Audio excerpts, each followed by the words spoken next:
વરસાદમાં પુડલા ખાવાની ઈચ્છા તો દરેકને થતી હોય છે. તો આજ ડિમ્પલ્સ ડિશેસમાં બની રહ્યા છે પરફેક્ટ પુડલા. તો પરફેક્ટ પુડલા બનાવવા માટે પુડલાનું બેટર પરફેક્ટ હોવું જરૂરી છે. તો જ પુડલા રોટલી જેવા પાતળા બનશે અને આટલા પાતળા હોવા છતાં એકદમ ઓઇલ ફ્રી બનશે અને આટલા ઓઇલ ફ્રી હોવા છતાં રૂ જેવા પોચા રહેશે. અને પુડલા પોચા બન્યા છે કે નહીં તે આ રીતે ખબર પડશે. જો હું તમને આ રીતે વાળીને બતાવું છું તો પણ વાળતા એ તૂટતા નથી, મતલબ પુડલા ખાવામાં એકદમ સોફ્ટ તૈયાર થયા છે.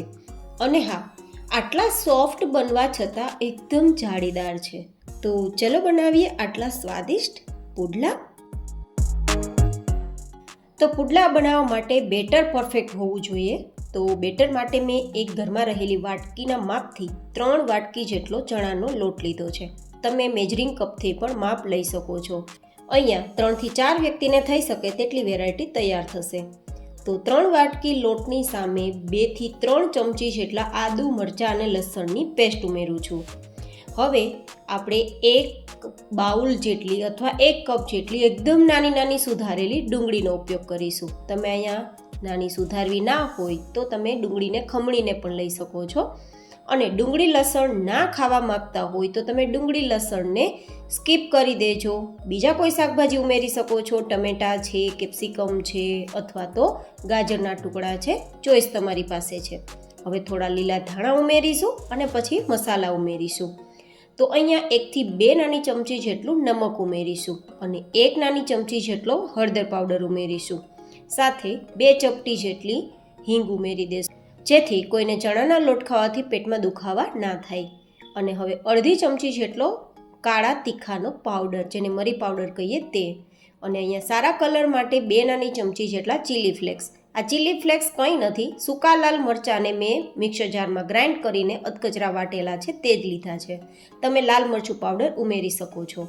હવે અહીંયા આપણે જે કપથી લોટ લીધું છે ને તે જ કપ કે તે જ બાઉલથી 3 બાઉલ જેટલું પાણી ઉમેરીશું.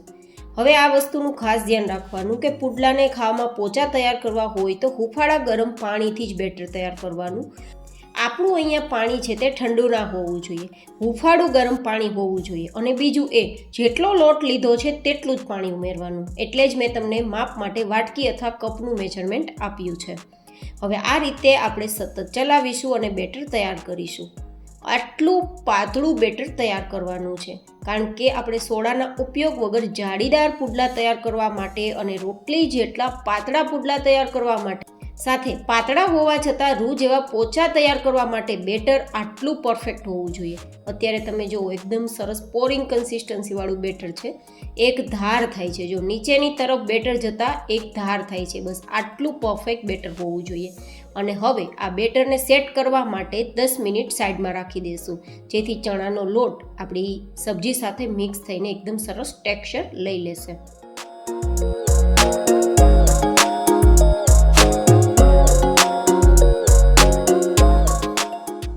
તો 10 મિનિટ પછી આપણું બેટર સેટ થઈ ગયું છે.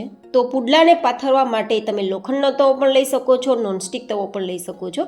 પણ જો નોનસ્ટિક તવો લેશો તો એકદમ ઓછા તેલમાં એકદમ રોટલી જેટલા પાતળા તમે પુડલા તૈયાર કરી શકશો. તો મેં અહીંયા નોનસ્ટિક તવો લીધો છે અને એકવાર તેને તેલથી ચીકણો કરી લેશું. અને હવે ખાસ પુડલાને ખાવામાં ચવડ ના થાય અને એકદમ રૂ જેવા પોચા તૈયાર થાય, એ પણ રોટલી જેવા પાતળા બનાવવા હોય તો શું કરવાનું? તો તમારે એકદમ તવાને મીડિયમ ગરમ કરવાનો.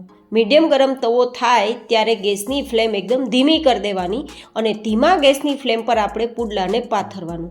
પાથરવામાં પણ 1 થી 2 ચમચા જેટલું આપણે બેટર ઉમેરી અને પછી આ રીતે હળવા હળવા હાથે ફેલાવતું જવાનું. જો કે આપણું બેટર એટલું પાતળું છે કે જાતે ફેલાઈ જ જશે, પણ થોડું ફેલાવવામાં આ રીતે કરવાનું, જેથી બધી સાઈડથી એકદમ સરસ પાતળું થઈ જાય.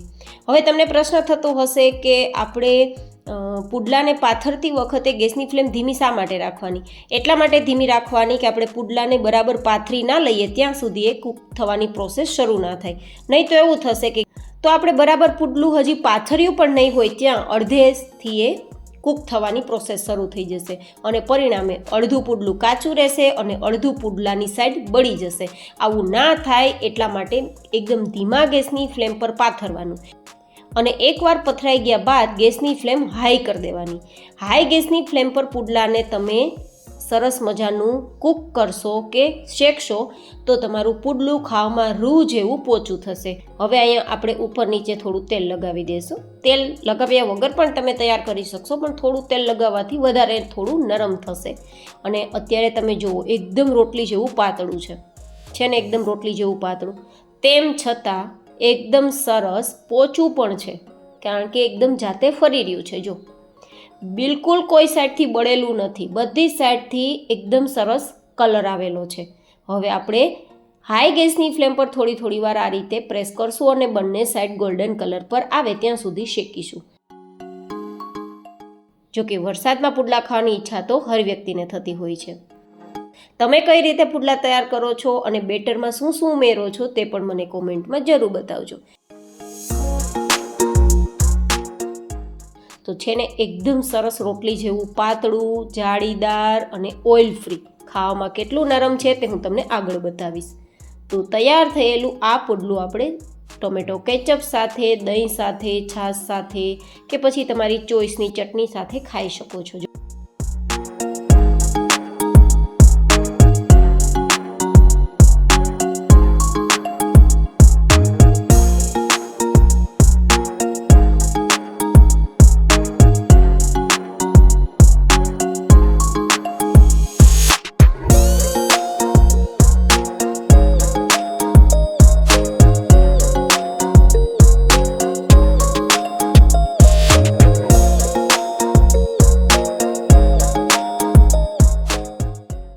જો હું આ રીતે તમને હાથમાં ટચ કરીને બતાવું ને તો પણ તેલ નથી આવતું, મતલબ આપણા પુડલા ખાવામાં એકદમ ઓઇલ ફ્રી તૈયાર થયા છે.